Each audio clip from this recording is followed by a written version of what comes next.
Maraming nangyari dun sa loob. Kaya hindi ko maaaring makalimutan. Hanggang ngayon, dinadala ko pa. Pag naalaala ko yung ginawa sa amin. No? Kaya ako, maliing tinututulan ko na huwag ilibing si Marcos doon sa libingan ng mga bayani. Diyan na lang siya sa norte. Dapat siya doon na lang. Kung tutusin, sinasabi pa nga ng iba, pabayaan na natin para maka-move on na tayo. Ang pamilyang Marcos makaka-move on. Pero tayong mga biktima, dala-dala natin yun, hindi natin makakalimutan kahit kailan. Nagsama-sama sa Luneta ang mga tutol sa pagpapalibing kay dating Pangulong Ferdinand Marcos sa libingan ng mga bayani. Nangangalap na rin sila ng mga lagda para sa petisyong haharang sa libing ng yumaong diktador. Nakatutok si Rida Reyes. Marcos! Nakahiro! Marcos! Nakahiro! Iisa ang sigaw ng daan-daang nagtungo sa Luneta. Hindi raw bayani si dating Pangulong Ferdinand Marcos. Hiling nila kay Pangulong Duterte iurong ang planong pagpapalibing sa diktador sa libingan ng mga bayani. Pakinggan ko itong tinig ng mga mamamayan, tinig ng ating kasaysayan. Huwag pong pumayag sa ganyang kabaliwan na ilibing ang isang taong di karapat-dapat tawaging bayani sa isang lugar na solong para sa mga bayani lamang. Si Marcos, Commander-in-Chief, sundalo, hindi lamang siya dishonorably discharged, siya ay inaus. Nangangalap na ng mga lagda para maisumite ang petisyon sa Korte Suprema na haharang sa libing ni Marcos. Handa raw itong suportahan ng ilang mambabatas. Kabilang din sa nakiisa sa pagtitipon kanina si dating Secretary Marojas na lumagda sa petition paper. Para naman kay dating Pangulong Fidel V. Ramos, dapat magpasa ng resolusyon ng Kongreso kaugnay ng paghihimlay kay Marcos sa libingan ng mga bayani. Ang Kongreso raw kasi ang kinatawa ng mga tao, kaya sila ang dapat magdesisyon. Pero nasa Pangulo pa rin ang pasya kung ano ang gagawin sa ipapasang resolusyon ng Kongreso. Ayon naman sa Malacanang, hindi nagbabago ang desisyon ng Pangulo. Gayunman, hahayaan daw ng Pangulo ang anumang uri ng protesta at hindi ito magiging sagabal sa kanyang pamamahala. Yan ang gusto nila. They want to protest there for 1 month, 2 months, 3 months. Go. I'm allowing it. As president of this country, I am allowing it. I'll give it even half a year. Magprotesta sila. Walang military, walang police magsita sa kanila. Assuming it to be true na wala siyang medalya or not validated by an American record, does not mean that he is not qualified to be buried there. So what's the objection? I would like to say that forget about the medals. Just focus on whether he's a Filipino, he fought for his country, and is once upon a time the president. That's the law. We cannot go out of the law. You cannot amend a law by just a condition given by one person. The statement of a one person cannot be the law. The law is there existing. Dumagsa sa Luneta ang mga grupo at individual na tutol sa nakaplanong pagpapalibing kay dating Pangulong Ferdinand Marcos sa libingan ng mga bayani. May ulat on the spot si Rida Reyes. Rida? Alam mo, Jun, kahit naging pasumpong-sumpong ang panahon, hindi pa rin natinag ang nasa 5,000 mga human rights advocates at mga anti-Marcos supporters na nagtungo kaninang umaga rito sa Luneta para iprotesta itong pinaplanong paglilibing kay dating Pangulong Ferdinand Marcos sa libingan ng mga bayani. Tinawag na Citizens Assembly Against the Marcos Burial in libingan ng mga bayani ang naturang pagtitipon na inorganisa ng Coalition Against the Marcos Burial in libingan ng mga bayani. Bitbit makikita nga nabuhalang banderang may katagang Marcos Not a Hero. Sabay-sabay na nanawagan ang mga narito kay Pangulong Rodrigo Duterte na wag daw ituloy ang planong paglilibing kay Marcos sa libingan ng mga bayani na itinuturing pa naman na isang national shrine. Sa dami raw ng human rights violations na ginawa ni Marcos sa ilalim ng kanyang termino, walang dahilan para ihanay siya sa mga Pilipinong maituturing na bayani. Hindi rin daw katanggap-tanggap ang basehan ni Duterte na dahil naging Pangulo at sundalo itong si Marcos ay sapat na yan para bigyan siya ng isang hero's burial. Malinaw raw kasi sa panuntunan ng Armed Forces of the Philippines na disqualified na matawag na sundalo ang isang personnel na dishonorably discharged mula sa serbisyo. Ilang mga personalities din ang nakiisa sa pagtitipon gaya nila Senador Leila de Lima, Senador Riza Ontiveros Baraquiel, ilang kongresista sa ilalim ng Partido Liberal, ang ekonomistang si Maring Winnie Monsod, si CHR chairperson at dating martial law survivor na si Eta Rosales at maging itong si Ma Rojas na nagpunta dito kanina. Pakay din ng pagtitipon ang signature campaign para mangalap ng sapat na bilang ng lagda pabor sa petisyon para harangin ang pagpapalibing dito kay Marcos sa libingan ng mga bayani. Bukod naman dito, June, sa Luneta ay meron ding kaparehong pagtitipon na ginaganap din ngayon sa mga oras na ito sa Davao, Cebu at sa Baguio. At lahat sila ay pare-pareho lamang ang kanilang panawagan. Ang sabi nila, yaman din lamang na tubong Ilocos itong si dating Pangulong Marcos. Dapat daw doon sa Marcos o doon na rin siya sa Ilocos dapat na ilibing. At yan muna ang pinaka-latest mula rito sa Luneta, sa Maynila. June. Maraming salamat, Rida Reyes. I will allow the burial of Marcos sa libingan ng bayani. Ang batas nagsabi sino ang pwedeng ilibing doon sa libingan. Presidents and soldiers. Huwag na muna yung iba. Marcos was a president. As a matter of fact, I voted for him during the first term. My father was with him. He was a cabinet member. So I voted for him. Marcos was a soldier. Sinabi lang ng mga kalaban na hindi totoo. But they never sabi, hindi totoo yan si Marcos. Pwede yan. Well, you know, 5, 6, 7 tao magsabi totoo, lumaban talaga yan. Pwedeng hindi nakapatay. Pero he was there to fight for his country. Okay na sa akin. Sundalo, pati presidente. He is qualified to be buried there. Ang ayaw ng ibang Pilipino, fine. Wala akong mag-demonstrate kayo, go ahead. I will not. You can use the streets 1 month. I will tell the mayor, give him permanent permit. Wala nang ayusin lang ninyo ang traffic. All that I would need really is people na gusto ninyo mag-demonstrate, go ahead. How many days? I'll give you a month. Bigyan mo lang kunti ang mga tao because your right to air your grievance, mag-demonstrate ka mo is a constitutional right. But that right is also subject to the rights of others, not of your liking or sharing your belief. So, demonstrate. Walang problema. Huwag kayong matakot. Sabihin ko sa pulis, hayaan mo.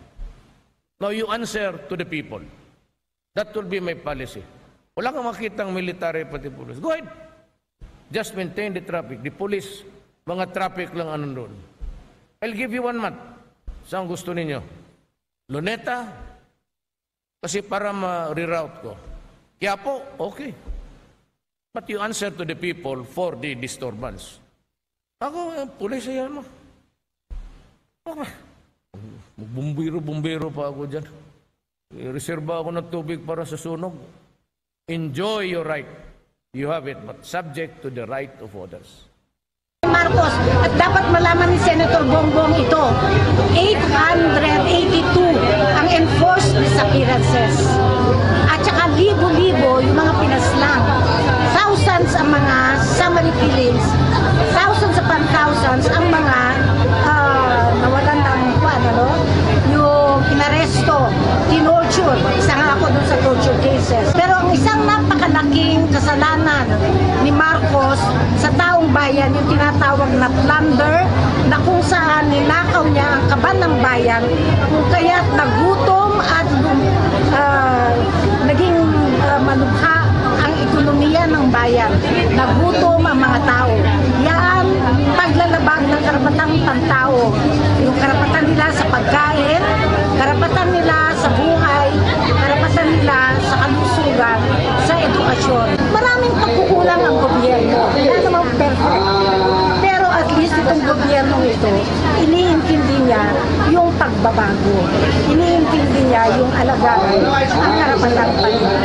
So wag na wag natin ibalik ang martial law. Wag na wag sana magkaroon ng Marcos muli sa Malacanang. Catalia already began actively participating in university-wide programs. Gusto namin din makilaban at manindigan na sa pag-stop at pagpapetisyon, patuloy na pagpapetisyon ng pagburol kay Marcos. Ipagpatuloy natin ang laban and never again martial law, never again ang karahasan, never again ang kalupitan. Ang panawagan ko, hindi pwedeng ilibing si Marcos sa libingan ng mga bayani. Sapagkat yung pangalan nun, libingan ng mga bayani. So para sa mga bayani yun. Diba? Si Marcos, mahirap siyang tawaging bayani. Sapagkat hindi lang naman siya sundalo. Peke nga yung kanyang mga medals. Sabi ng American government, peke. Sabi ni Bonnie Hiliego, may rest in peace, peke. So hindi lang usapin ng sundalo at hindi siya bayani. Paano siyang magiging bayani kung siya ay responsable sa pagpapatay ng libo-libong mga estudyante, mga guro, mga taong simbahan, mga gagawa, magsasaka, mga Pinoy, mga Pilipino. Responsable siya sa pag-utos niya dito. Responsable siya sa enforced disappearances, sa torture, sa lahat ng karahasan. At hindi lamang yung karahasan laban sa Pilipino na gusto ang kalayaan. Responsable din siya sa pagnanakaw. We're having a petition for a TRO, by the way. Yes, yeah. Well, we're going to file it, but we're still working on the TRO. Malacanang will respect the opposition of anti-Marcos groups to President Duterte's decision to give former President Marcos a hero's burial. Grace Casin will tell us why. Because he was a president. Period. Because it says his presidents and soldiers. Sige lang kayo atake kay Marcos. Anti-Marcos coalition will raise the issue of giving former President Ferdinand Marcos a hero's burial to the Supreme Court. Albay Representative Ed Salagman says a large number of human rights violations under the Marcos regime will be their strongest evidence in disqualifying the former president from being buried at the libingan ng mga bayani. We could cite at least 12 cardinal sins of Marcos against the Filipino people, which would render him unfit for a hero's burial. For former Quezon Representative Erin Tanyada, the Martial Law Compensation Act, which he authored, is enough basis to prove that there are people who suffered under the Marcos regime. Itong mga biktima na humarap sa board na nagclaim ng compensation, ito yung magpapatunay na hindi karapat-dapat na ilibing si Pangulong Marcos sa libingan ng bayani. However, Presidential Chief Legal Counsel Attorney Salvador Panelos says they are ready to defend the government's decision if temporary restraining order will be issued. Let us have the courts decide on that. But certainly we'll be opposing as having no legal basis. Malacanang adds that they respect the plan of coalition against the Marcos burial in libingan ng mga bayani to conduct a rally on August 4, Sunday in Rizal Park. The president is aware that there are protests and that he allows for the protest. He allows people to make their own comments. However, from his point of view, it is necessary to move on. Meanwhile, amid protests of some groups, Senator Laila de Lima sees no constitutional impediment or legal impediment in the burial issue. On Senator Bongbong Marcos' Facebook page, he thanked President Rodrigo Duterte. Grace Casin, UNTV News and Rescue, Quezon City.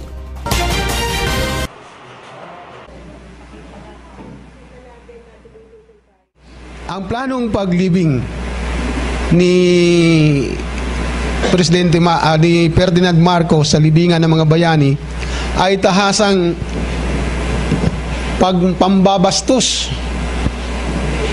pang-iinsulto o pagtatatwa sa alaala ng mga martir at mga bayani noong panahon ng martial law. Hindi dapat gawaran ng parangal ang isang kriminal, mamamatay tao, mandarambong at diktador. Ang paglilibing ni Marcos sa libingan ng mga bayani ay tahasang pagribisa ng kasaysayan ng bansa at ng mamamayan na lumaban sa tiranyang Marcos. Si Marcos ay hindi bayani.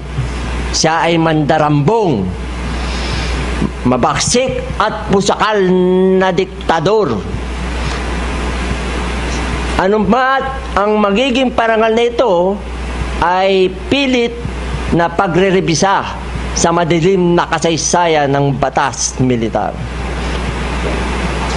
Higit pa rito, ito ay tahasang pang-iinsulto nga sa mga sakripisyo at alaala ng mga martir at bayaning nakibaka laban sa pasistang diktador. Ang paglilibing kay Marcos sa libingan ng mga bayani ay maituturing na pagtatwa sa dangal at kabayanihan at sakripisyo ng mga martir at mga biktima. Isang malaking lesson sa atin ang martial law na ating mahalawan ng kasaysayan kung tunay nga bang bayani o hindi si Marcos. So naniniwala tayo ng masang Pilipino pa rin ang siyang magpapansiya ng mga bagay nito. At mahalaga sa atin na tayo narito ngayon upang ipakilala natin na hindi natin matanggap ang nangyari sa kabuuang martial law. Ito ay malaking sampal sa ating lahat kung ito ay magaganap. Ang kasaysayan ng madilim ng batas militar ay mawawalan ng saysay kung ito ay pahintulutan natin. Kaya ako po ay nanawagan sa mga biktima ng martial law, sa kanilang mga kamag-anak, kaibigan, na labanan at tutulan ang paglilibing kay Marcos sa libingan ng mga bayani. Marami ang nagsasabi, unang-una yung mga kasama namin na biktima rin, na ito ay hindi maituturing na bayani dahil unang-una napakarami niyang ipinahuli, ipinapatay at ni-rape, pina-rape. Ito ay maituturing na talagang isang karumal-dumal ang ginawa niya doon sa mga naging biktima ng martial law. Ay unang-una po ako. At ako po sa tulang nung panahon yun, ako'y hindi ko inaasahang ako'y mabubuhay pa. Maraming nangyari dun sa loob, kaya hindi ko maaaring makalimutan. Hanggang ngayon dinadala ko pa pag naalaala ko yung ginawa sa amin, no?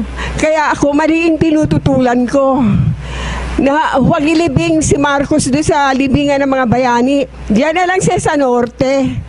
Dapat siya doon na lang. Kung tutusin, sinasabi pa nga ng iba, pabayaan na natin para maka-move on na tayo. Ang pamilyang Marcos makaka-move on. Pero tayong mga biktima, dala-dala natin yun. Hindi natin makakalimutan kahit kailan. If I were president, I would not allow it. Because? I don't consider him a hero. So, yun lang. So, hindi ako presidente po. So, we will respect the decision of the Sir, president. pero na-express niyo po yung sentiment niyo yan kay President Duterte mismo? Hindi pa. Pero I think na-interview niyo na ako noon na ganyan din naman yung sinabi ko. Actually, if the party does not consider Marcos a hero, but we will respect the decision of our party mate, since we made it a conscience thing. If his conscience tells him that he will allow as Commander-in-Chief the burial of Ferdinand Marcos in the libingan ng mga bayani, we will respect his. He has the power. Well, you know, I see the point ng Presidente that kung completely legal issue, he's entitled to it. No? If pag binasa mo yung legal, no? Pero yung pangalan kasi ng libingan ng bayani, and we do not consider him. He had heroic moments during his life but we do not consider in totality heroic because of the things that happened to martial law. Unless palitan natin yung pangalan sa libingan ng bayani at diktador, kasi baka mawalan ng problema. Well, you see, I will have to spend again so many billions. Because it would be like electoral process, you get the sentiment of the Filipino. I don't think that I'm ready to spend billions again for just in the matter of a burial of a president. The law says that it does not even mention mga heroes. It simply says that if you are a soldier, and in another section of the law there is that the presidents. So that's the law. Alam mo kasi kung ginusto nila, and they were already in power at the time, itong mga yelo, dapat nagpasa sila ng batas na hindi pwedeng ilibing si Marcos when the guy was already in Guam in exile. They should have passed a law prohibiting Marcos, if ever he comes home dead, to be buried in the libingan ng mga bayani. That's a generic title because not everybody there is a hero. Yung iba nag-retire, for the years that he has rendered service to his country, yan, ililibing yan. But it does not mean that he is really a hero in the sense of the true sense of the word. Hindi naman lahat yan na Medal of Valor. There are a few Medal of Valor awardees there, if you talk of heroes. But since the law says a soldier or a president can be buried in the libingan ng mga bayani. Nobody is questioning about his hero.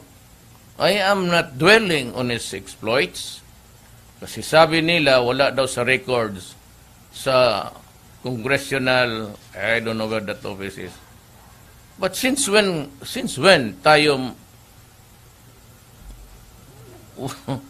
dependent on the records of another country to choose our who will be buried here? Sabi, wala bang doon sa record na nanalo siya ng mga medal ito? And so, why? Just because of that, your name does not appear in the United States? You mean to say that I will follow the United States and what the law says here? Ang sa United States, wala daw siyang recorded doon ng mga medalya. Correct. I will admit that. I will assume it to be true. Ipapapakit ako, why should I be dependent on the records of the United States? I am not a state of the United States. Guam and Hawaii are, but not me. Ang Pilipinas says, you need only to be a president and a soldier. Nobody is debating about heroes here. Assuming it to be true na wala siyang medalya, or not validated by an American record, does not mean that he is not qualified to be buried there. So what's the objection? I would like to say that forget about the medals. Just focus on whether he's a Filipino, he fought for his country, and is once upon a time the president. That's the law. We cannot go out of the law. Hindi ako makapagdebate, but we cannot go out of the law. That's the law of the land. Sir, one of the conditions why the former President Ramos allowed his body to be brought back to the Philippines was for his body to be buried in Batak. So what can you say about it, sir? What condition is that? You cannot amend a law by just a condition given by one person. The statement of a one person cannot be the law. The law is there existing. You can read it 1,000 times and you would still arrive at the conclusion that he is qualified. Even if he is not a hero, he was a soldier. He did not receive the medals, correct, but that is the record of another country. then why would I, in making a decision, refer to the records of another country? We have long ceased to be the vassal state of the United States. Tapos na yan. It's history. I am dealing now. Mag-plebiscite ka, 99% ng all of the Ilocano race dito sa ating Pilipinas have this sentiment in our hearts. Nasasaktan sila. Tayo, yung mga sa politika, mga yellow, you know very well that my mother was a leader of the yellow movement here. Tayo kasi ang galit natin. But you know, when I become president, I cannot be choosy and follow his sentiment vis-a-vis with the law. I cannot be despotic and everything and not a hero because there are no, the medals do not appear on the record of the United States. And the law, sana ginawa nilang batas na Marcos, because of his historic despotic regime, if that is what they want to tell us, should not be buried sa libingan ng mga bayani. Then, until and unless you repeal that law, he cannot be buried there. But nothing has been done. Bakit kinalimutan yung elementary procedure na yan? I am a president and I have shown my duty to follow the law, not to follow the sentiments of the political side, to the other side of the fence. You put me a quandary, what would be my basis in denying the burial, you meant to pronounce it, of Marcos sa libingan ng mga bayani? Because then I would be violating the law if I prohibit his burial in the libingan ng mga bayani.